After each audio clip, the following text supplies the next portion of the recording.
The one thing that we are, I think, most proud of is the authenticity of the cowboy hats and how they were positioned on people's heads, and which we were corrected on several times. And just the way that the straps were on the saddles, and everything really went back to Beth and Matt and Becky Boyette, and of course we mentioned Mike McIntyre and John Bates.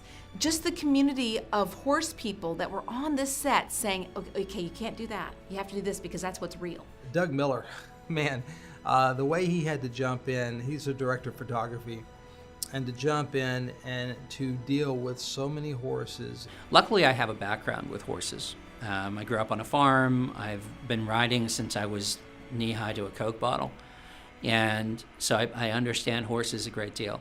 So having that background, that helped a whole lot. And then learning what reining and reining competitions are. And I understood that it's the Western equivalent, basically, to dressage. I had a really good understanding of what was going on.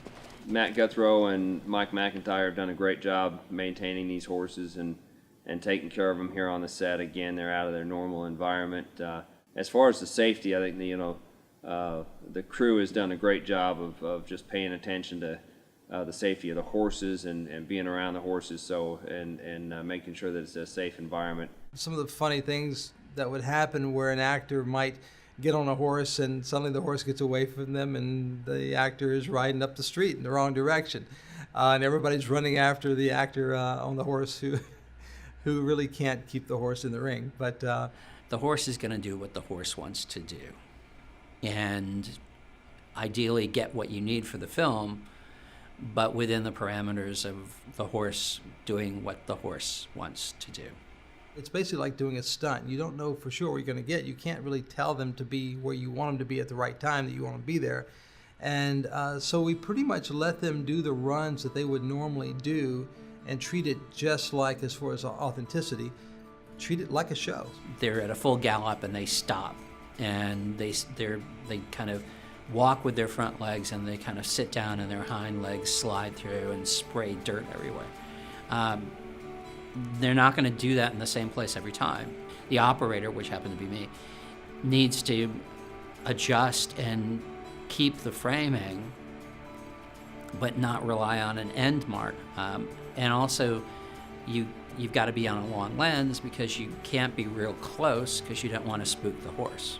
I think part of it was coming from a stunt background in early in my career, and having worked with horses back then, I felt comfortable about it, but it was when they showed up, it was sort of like, okay, somebody just flew in with a jet and brought in the stars from LA. That's what it felt like, even though they were horses coming in from North Carolina.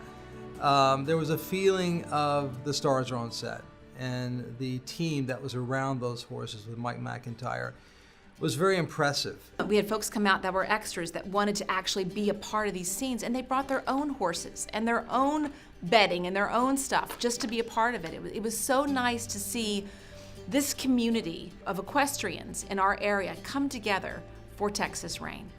And it was really kind of funny to think when we put out a call to background people who would say, well, I ride and I perform and I'm a reiner or do Western or whatever, and they would come up and jump right in, and these guys really put some time in.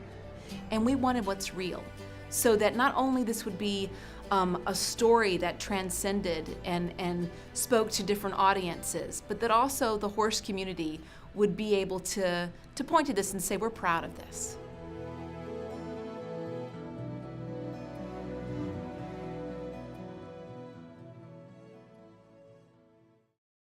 To buy your DVD, go to TexasReinMovie.com.